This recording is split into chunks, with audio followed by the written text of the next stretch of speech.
Yahoo Dimanche, donc aujourd'hui je te retrouve avec l'extrême plaisir pour une nouvelle vidéo sur la chaîne et comme tu peux le voir j'ai fait l'effort du coup de me mettre dans ma chambre. On va donc parler de mon tatouage à la main, donc un tatouage que j'ai fait le 9 novembre, et à savoir que là sur les images que tu verras le tatouage n'a pas encore été retouché, donc on va attaquer avec la question: quelle est la signification de ton tatouage à la main? Donc voilà à quoi il ressemble. C'est donc un panda avec des fleurs de sakura. Pourquoi un panda? Je pense que tu le devines. On en aperçoit beaucoup aussi derrière moi. Le panda est donc mon animal préféré. Et j'avais besoin en fait de faire un tatouage sur la main parce que je déteste cette partie. En fait, je trouve pas les mains très belles, surtout les miennes, je les trouve pas forcément magnifiques. Donc je voulais, et ça faisait plusieurs années que je commençais vraiment à être amoureux des tatouages sur les mains, à trouver ça beau, à trouver ça élégant, magnifique, etc. Et donc pour moi c'était une évidence que j'allais faire un tatouage. Je ne savais pas trop à la base quoi, et puis finalement je me suis dit, en fait quitte à avoir un tatouage sur une partie du corps en plus qu'on voit H24, ou pas, hein, parce que vraiment vu la façon dont je m'habille, etc., là, sans utiliser de gants, on le voit pas beaucoup, on le voit quasiment pas, genre en mode automnal, etc. Et si je mets pas de gants, on le voit quand même pas spécialement. Donc, en fait, je voulais quand même un tatouage qui me plaise au maximum esthétiquement. Et donc, le panda était plus ou moins une logique pour moi. Donc, j'ai choisi le panda. Après, les fleurs de sakura, c'était pour faire un peu plus joli. Je voulais quand même quelque chose un peu qui casse le côté qui pouvait être assez, comment dire. Mais je vois tellement en fait de tatouages assez sombres ou quoi, ou assez dark sur les mains, que je voulais quelque chose de plus mignonné qui me corresponde un petit peu plus. Voilà, sans être trop cute ou sans être trop kawaii, etc. Parce que justement, j'ai... Enfin voilà, il faut pas oublier que je suis un homme, je me vois toujours comme un homme malgré cette apparence. Que voilà, donc je voulais pas non plus, non, ni trop dark, ni trop choupinou. Je voulais un entre-deux, donc je trouve que c'est plutôt pas mal. Pourquoi as-tu choisi, voilà. Pourquoi as-tu choisi spécifiquement cette zone pour ton tatouage?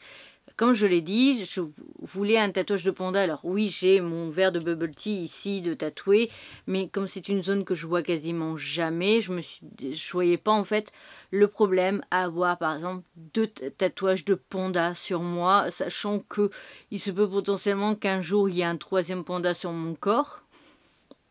Ouais, il n'y en a jamais trop. Et donc, du coup, bah voilà, pourquoi spécifiquement cette zone? Parce que justement, pour arriver à accepter une zone que tu n'aimes pas de ton corps, autant mettre quelque chose dessus que tu aimes, c'est-à-dire le panda. Il me stresse cette tête de Yoshi à l'envers depuis tout à l'heure.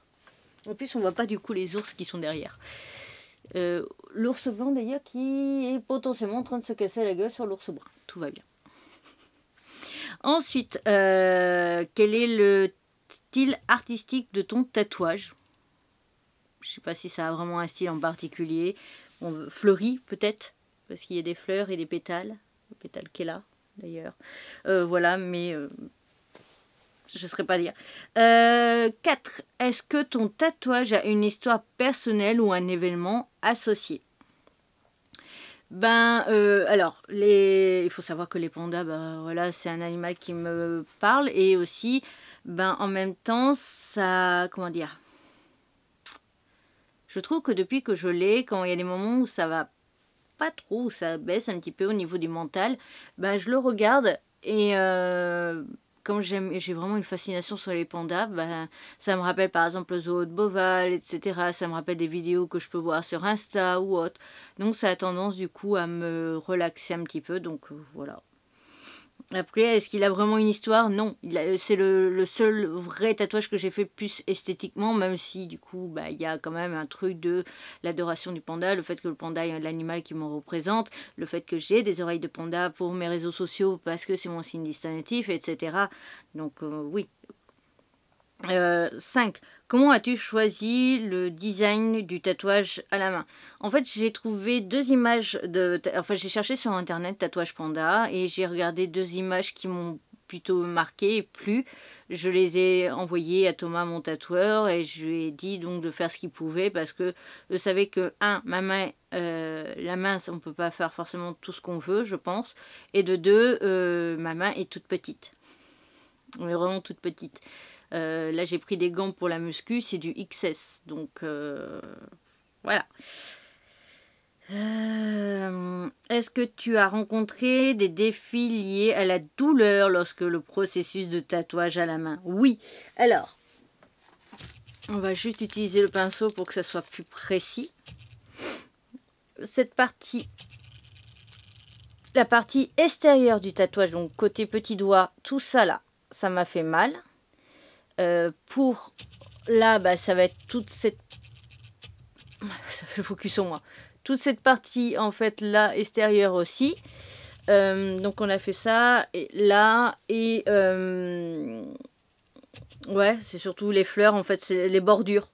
Là les deux bordures, les fleurs qui dépassent du panda et ici. Alors ce qui était très drôle, c'est que en fait juste la ligne là me faisait mal, mais plus quand Thomas du coup s'appuyait dessus pour tatouer ailleurs et pas en passant dessus, ce qui était très particulier et bah, c'est tout. Après, douleur quand même assez, je dirais, allez, 7 sur 10, mais ça reste correct. Après, c'est surtout là la bordure qui piquait à mort. Voilà. Ensuite, quelle est la réaction des gens autour de toi par rapport à un tatouage sur la main? Alors, ma mère s'en bat les steaks parce que du coup, je lui fais quand même valider tous mes tatouages. Sauf le bubble tea, ça me regardait moi, donc elle n'avait rien à dire. Mais celui-là, je voulais quand même sa validation. Papa, de toute façon, il passe au-dessus de tout ça. Et après, mon entourage, bah, y a mes potes qui sont OK parce que c'est des jeunes, on va dire ça comme ça. Et j'ai plus, par exemple, l'entourage, la bande, donc qui sont les collègues à ma maman, qui sont quand même âgés et qui acceptent. Alors, c'est toujours une fois de plus ce même couple qui est pas trop fan de tout ça, qui m'a directement dit ok, mais t'as pas intérêt à faire un tatouage dans le cou ou sur le visage. Ouais. Enfin, c'est pas quelque chose que j'envisage, donc ça tombe bien, mais en fait, t'as pas à me dire ce que j'ai pas le droit de faire. Et bah, l'autre couple que j'adore, qui par contre, voilà, a trouvé ça mignon et trouvé ça rigolo, et ça ne les a pas surpris. Voilà. Et puis de toute façon, mon entourage, en fait, je me fous de ce que pensent les gens de ce que je fais. Je veux dire, c'est ma vie. Et vu tout ce que j'ai vécu, en fait, je m'en bats les steaks de ce que peuvent penser les gens de ce genre de choses. Vraiment. Si moi, ça me rend heureux, si moi, ça me permet d'aller bien, t'as pas à me dire, en fait, ce que t'en penses. Et comme diraient mes deux cousins préférés, que tu te fasses tatouer tout le visage, le cou, tout ce que tu veux, on t'aime pour ce que tu es et pas pour ton esthétique, donc on n'a rien à dire. Alors, ensuite, comment as-tu choisi l'artiste pour réaliser ton tatouage à la main? Bah, je ne vais pas vous surprendre pour ceux qui me connaissent un minimum. Mon tatoueur à la main est le tatoueur qui a fait tous mes tatouages sauf un, donc sauf le bubble tea, tous mes autres tatouages ont été faits par Thomas. Et même si Thomas, du coup, n'aime plus faire des tatouages autres que son univers asiatique, je me voyais pas, et il ne se voyait pas, je pense lui aussi, accepter que quelqu'un d'autre me fasse un tatouage sur la main, étant donné que c'est une zone sensible et visible.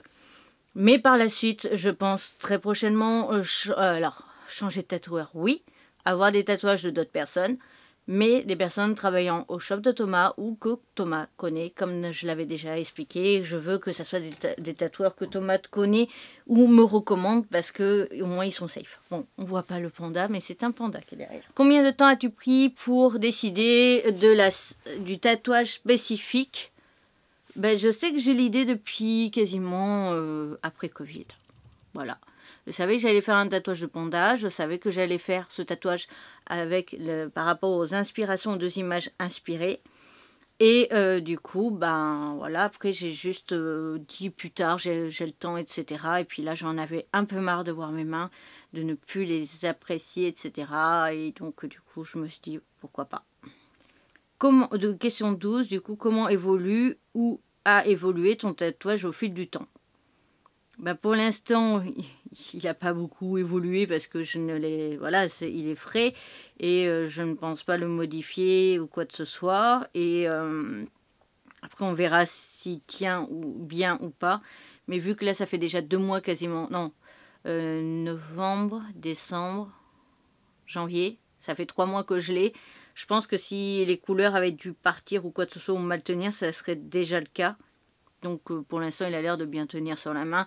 Après, quand j'avais fait les doigts, j'avais pas trop peur que ça se barre au fur et à mesure. Mais si ça avait été le cas, bah, ça aurait été le cas. Voilà. C'est sûr, c'est pas le plus esthétique parce que c'est sur la main, mais moi, je m'en fous un peu de ça. Après, j'avoue aussi que j'ai pas eu peur en fait de faire le tatouage sur la main parce que j'avais fait les tatouages entre les doigts et j'avais vu que la peau gardait le tatouage. Où il y a des gens où ça tient pas ou très mal. Et comme moi je savais qu'entre mes doigts ça allait, après ça voulait pas dire, hein, parce que peut-être que mes doigts et la peau de ma main n'étaient pas forcément pareils.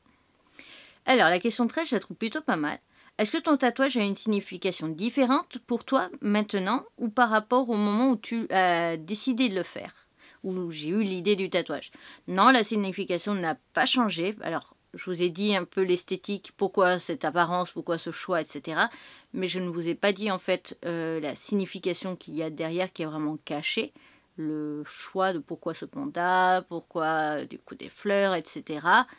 Parce que ça, sa signification est un peu trop sombre pour que j'en parle pour l'instant, je pense. Voilà. Parce que le choix à la base même n'est pas exactement l'esthétique que j'ai actuellement. Et le choix à la base est encore plus sombre que l'esthétique que j'ai là. Voilà. Y a-t-il des éléments spécifiques dans le tatouage qui sont particulièrement importants pour toi? Je dirais que j'adore le fait qu'en fait, comment dire? Non, on fait pas le focus, ça y est. Bon, voilà. J'adore parce qu'en fait ses yeux font très vivants. La truffe est toute mignonne, même s'il faudra la retoucher. Et ce que j'adore surtout, c'est en fait, alors c'est très moche mis comme ça, mais c'est qu'il ait la bouche ouverte. Je trouve que ça apporte un plus par rapport à s'il avait la bouche fermée, ce qui est très con. Mais moi j'y vois beaucoup de choses en fait, le fait qu'il ait la bouche ouverte, et je trouve ça, voilà. 15. Comment décris-tu l'expérience globale de se faire tatouer sur la main? Atroce. Oh la douleur. Oh la douleur. Alors je vous ai dit 7, mais disons que les doigts c'était 10, donc tu pouvais pas être au-dessus quasiment des doigts, mais vraiment horrible. Et le pire c'est que... Oui, un jour. J'hésite encore sur l'illustration, ce qu'il y aura dessus. Mais il y aura. Alors, la question 16. Est-ce que ton tatouage a un impact dans ta vie au quotidien ou professionnel? Professionnel, non. Quotidien, ouais, il y a un truc trop drôle que je dois vous raconter. Pas trop loin de chez moi, il y a une rue qui est pas ouf parce que on voit très clairement qu'il y a du trafic. 2D, comprends toi-même. Et un jour, je passe quand même dans cette rue parce qu'il y a des horaires où c'est à peu près safe et tout ça. Il y a des façons de... Voilà, pour pas être trop emmerdé. Et en fait, je vois un gars avec plein de petits tatouages sur le visage, sur le crâne, etc. Voilà. Et moi, je passais juste. Et pour une fois, en fait, il faut savoir que quand je tiens mon portable... Alors, c'est pas le bon celui-là. Mais quand je tiens mon portable ou quoi, en fait, on ne le voit pas parce que je suis comme ça, tu vois. On voit quasiment jamais mon tatouage. Et je sais pas pourquoi ce jour-là, ma manche était assez remontée. Et donc, on voyait mon tatouage. Le gars en question, qui doit faire du trafic 2D, le voit et me montre ma main et il me fait un pouce comme ça. Et donc, j'avais fait voilà, un petit signe de tête et tout. L'autre jour, là, alors ça, c'était en novembre, hein, ou peut-être décembre. Et donc là, on est le 20, donc cette semaine, mercredi, quand je suis rentrée un peu le soir, je l'ai recroisé, ce gars. Moi, j'étais d'un côté de la rue, lui, il était de l'autre côté, on s'en fout. Mais je le recroise, et il me reconnaît, je vois qu'il me reconnaît, et il me fait un salut. Et moi qui pensais que c'était quelqu'un d'autre, donc je regarde derrière et je vois personne, donc je vois bien que c'était pour moi, et donc je lui fais salut. Voilà. Tout va bien. Et sinon, ben non, parce que voilà, il se voit quasiment pas. Donc à part par exemple quand je suis à la salle de sport, parce que je suis tout le temps en manche courte. Donc là, oui, on le voit, mais je suis un gars déjà avec des cheveux colorés. Donc déjà à partir de ce moment-là, je suis le seul, hein, la tête colorée pour l'instant, en tout cas à la salle de sport de ce que j'ai vu. Donc vraiment, déjà tu vois les cheveux, après tu te dis, ouais, bah, il y a des tatouages sur la main, sur les bras et tout ça, tu te dis, oui, bah, ça va avec, quoi, en gros. Et pour l'instant, au niveau du travail et des tafs, même que je vais faire peut-être dans les 2 années qui suivent, honnêtement, ça va pas du tout gêner. Et après, moi, j'ai toujours dit, s'il faut pour un travail en particulier que je mette des gants pour cacher, genre des gants en latex ou quoi, là, de chirurgien, etc., pour cacher parce que ça dérange la société dans laquelle je bosse, je m'en fous, je le fais. Voilà, même s'il faut que je mette des gants avec des trous parce qu'il faut quand même que j'ai le bout des doigts, ok. Honnêtement, je m'en fous, donc je fais. Il n'y a pas de souci là-dessus. Moi, je peux comprendre que ça puisse gêner un petit peu selon le travail ou quoi. Après, je vais vous le dire un truc, moi, que très con. Mais je vous ferai peut-être une story time là-dessus sur justement le fait d'avoir un travail et d'avoir un style vestimentaire et tout ça atypique. Mais je peux vous dire que je connais un patron de concessionnaire de voitures. Bon, déjà, tu vois, on tape dans un game, c'est pas le petit métier de tous les jours. Enfin, c'est pas le métier de tous les jours. Si, c'est un métier de tous les jours. Mais c'est pas genre caissière ou des trucs comme ça, ou vendeur, ou je sais pas moi, voilà, serveur ou des trucs comme ça. Concessionnaire de voiture, c'est quand même un certain game. Et le gars m'a dit, ben en fait, je m'en fous de tes cheveux, je m'en fous de tes tatouages, parce que moi, je connais tes compétences, parce que cette personne me connaît un minimum quand même, plus qu'un minimum. Il me dit, moi, je connais tes compétences, donc en fait, je serais capable de t'embaucher. Là où un chef d'un restaurant où il fait porter des casquettes à ses serveurs, à ses employés de cuisine surtout, parce que serveurs non pas vraiment, mais ses employés de cuisine, il leur fait porter une casquette. Donc moi, avec mes cheveux courts comme ça se voit quasiment pas que j'ai des cheveux verts, par exemple, actuellement verts. Et me disait, oui mais non, ça fait pas sérieux. Alors que justement, les tatouages, son sous-chef est tatoué de partout, il en a même sur les mains, donc voilà. Donc les tatouages c'est ok, mais mes cheveux ça serait pas ok. Alors qu'il serait caché sous une casquette, donc on ne verrait rien, parce que j'aurais les cheveux ça, plaqués normal, et une couette, donc on verrait rien, on verrait juste éventuellement les pattes. Voilà. Donc, il y a toujours des cons partout, hein. Récemment, moi, j'ai un de mes potes qui s'habillait en couleur pastel et rose pastel, et c'est un homme, et on voit bien que c'est un homme, comparé à moi. Et on l'insulte de tous les noms, on pense qu'il est forcément gay parce que...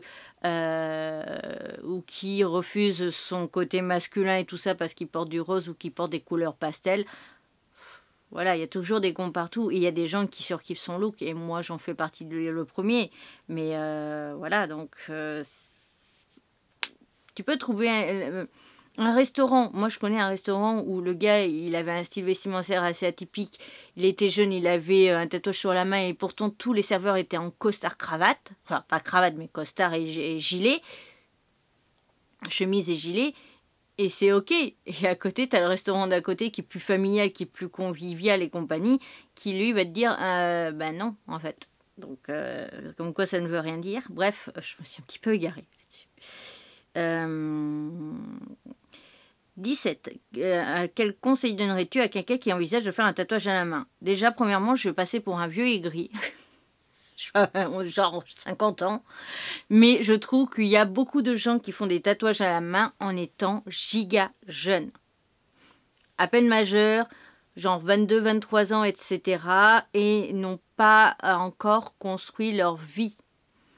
Etc. Et font avec des tatoueurs qui ne les connaissent pas réellement. Donc même moi, les tatoueurs qui font des tatouages sur les mains ou dans le cou à des personnes très jeunes, je ne suis pas d'accord. Moi, c'est pas pareil. Parce que bon, je suis jeune, ça on est d'accord. Mais j'ai un vécu, j'ai un passé. Thomas me connaît par cœur. Enfin, me connaît par cœur. Il me connaît bien. Il sait ma vision des choses. Il sait aussi qu'il y a la validation de maman, et il sait très bien que maman ne me laisserait pas faire n'importe quoi comme genre de tatouage ou quoi que ce soit. Il sait très bien que le cou ou le visage, ça serait non. Le tatouage à la main, il reste mignon, il n'est pas dark ou quoi que ce soit, donc c'est ok, et etc. Mais je connais des gens qui ont des tatouages et qui les ont fait à 18 ans sur les mains. Non, non, je suis désolée, je vais passer vraiment pour un vieux aigri, mais non. Tu n'as pas fait ta vie, tu n'as pas trouvé ton travail, tu n'es pas sûr d'avoir un travail fixe. Comme je le dis, la preuve, mes cheveux font que ça fait pas sérieux, etc. Et des tatouages justement sur la main, dans le cou ou autre, ça reste quand même quelque chose de délicat. Donc personnellement, je te dirais juste d'avoir atteint un certain âge. Alors, je ne dis pas de faire ça à 40 ans non plus, hein. Je n'ai pas 40 ans et je ne dis pas de le faire à 40 ans. Mais de ne pas faire ça juste avant au moins d'être entre 25 et 30 ans, parce que déjà, tu as suffisamment mûri, tu as suffisamment de recul sur le tatouage et sur la société, etc. Alors oui, tu vas me dire, oui, mais en fait, je m'en bats les couilles si si le gars, il veut pas m'embaucher parce que j'ai des tatouages sur les mains ici et là. Mais bon, quand je vois certaines personnes qui se sont fait des tatouages très jeunes et que tu vois ceux qui se sont fait tatouer sur les mains ou dans le cou, voilà, hein, alors je sais bien, hein, normalement on ne devrait pas juger un tatouage, mais quand c'est des tatouages juste purement esthétiques et que c'est des pures conneries comme une moustache. Je suis désolée, mais une moustache, s'il vous plaît, là, le petit tatouage de la moustache. Wouhou! Voilà, bref, toujours est-il, ne fais pas ça jeune, fais ça avec un tatoueur déjà qui te connaît et fais ça quand même avec un certain recul. Voilà, un certain recul, parce que la main c'est quelque chose que tout le monde voit, et donc voilà. Sur tes bras, sur tes jambes, sur tout ce que tu veux, tu peux cacher, tu peux mettre une manche longue, etc. Et ça reste un truc, entre parenthèses, intime, qui te regarde toi. Le visage, le cou, les mains, ça reste du visible par tout le monde. Et moi, je redis, c'est une histoire complètement à part, parce qu'il ne faut pas oublier mon vécu, etc. Et il ne faut pas oublier plein de choses comme ça à prendre en compte. Vraiment, vraiment, vraiment. J'insiste. Y a-t-il des aspects de ton tatouage que tu aimerais modifier ou ajouter? Bah, ajouter, oui, potentiellement plus de fleurs, plus de pétales, parce que je vais les tirer un peu partout sur le bras, mais c'est tout. Et comment envisages-tu l'avenir de ton tatouage sur la main? Quel avenir en fait? Parce que, à part le retoucher là prochainement, parce qu'il y a des petits endroits où il manque de la couleur, etc. Et le faire retoucher peut-être dans, je sais pas moi, en admettant que je sois encore vivant, 3-4 ans, histoire de le raviver un petit peu, qu'il soit un peu plus frais, un peu plus pétant potentiellement. Donc j'avais d'autres questions de la part d'une abonnée, mais je n'arrive pas à retrouver dans la conversation parce que ça doit dater d'il y a trop longtemps, d'il y a genre un mois. Donc cette vidéo est à présent terminée, j'espère de tout mon cœur qu'elle t'aura plu. Si c'est le cas, n'hésite surtout pas à me le faire savoir, on like, on commente ou on partage. N'hésite pas à me dire si tu as la moindre question, à la poser en commentaire, je me ferai un plaisir d'y répondre. Et s'il y a plusieurs questions, je referai une partie 2. Je te retrouve donc bientôt pour une nouvelle aventure, précédente vidéo, recommandations, tête de panda, réseaux sociaux, etc. N'oublie pas de t'abonner, c'est rapide, gratuit, ça me ferait extrêmement plaisir. Et ça peut me permettre potentiellement d'avoir plus d'abonnés et donc de proposer plus de contenu un peu plus... travailler ou d'autres choses un peu plus imposantes ou quoi, parce qu'il y a des fois des trucs où on pourrait faire du contenu, mais on te dit non parce que tu n'as pas le nombre d'abonnés qu'il leur faut. Voilà. Sur ce,